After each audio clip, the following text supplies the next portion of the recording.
कथा कहती है राम जी के प्रति अगाध भक्ति, राम जी के प्रति अगाध यदि श्रद्धा आए तो भगवान तो आज भी आने को तैयार है।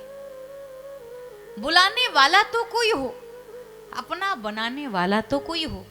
पूरे शास्त्र भरे हुए हैं कि योग्य व्यक्ति के पास भगवान दर्शन देने निश्चित आते हैं।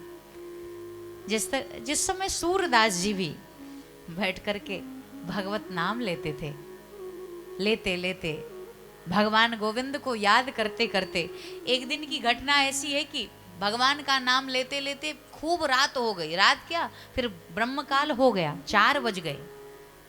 वो रोज नाम जपा करते थे भगवान का, तो पूरे क्षेत्र के लोग इकट्ठा होते थे, सब मिलकर संकीर्तन करते थे।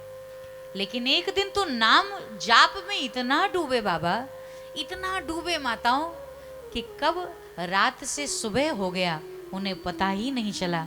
सांसारिक लोग तो उठ करके चले गए, लेकिन वो जाप में इतने मदमस्त थे, पता ही नहीं चला।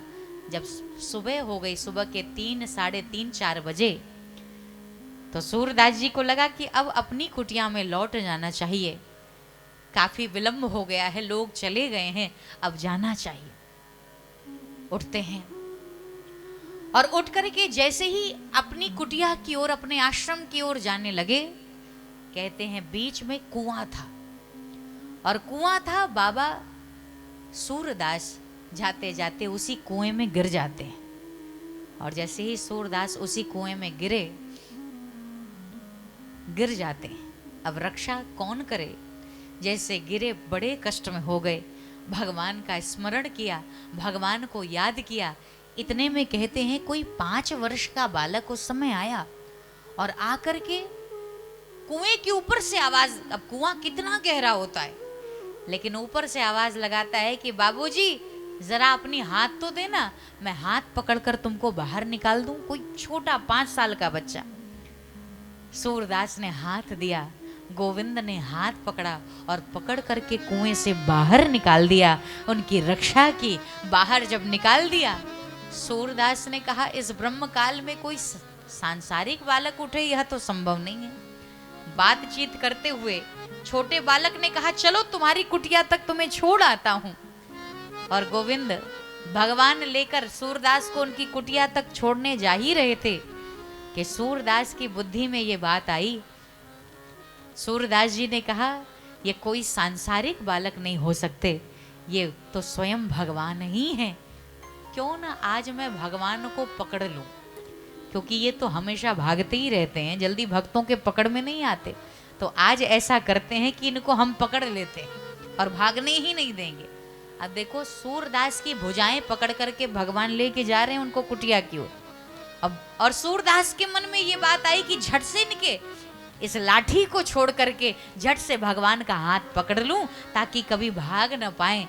और जैसे ही लाठी फेंका, भगवान को झट से पकड़ने के लिए हाथ बढ़ाया, भगवान वहां से अंतर ध्यान हो गए, भगवान चले गए। बोलो भक्त वत्सल भगवान की जय।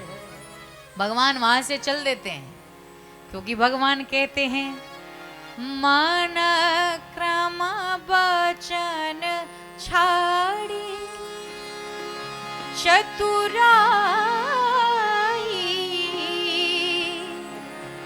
कि भजत कृपा करी है रघुराई। चतुराई छोड़ोगे तब रघुराई की कृपा बरसेगी। और जैसे ही चालाकी से पकड़ने को हुए, भगवान वहां से चले गए, अंतर ध्यान हो गए। तो सूरदास तो वहीं बैठ गए।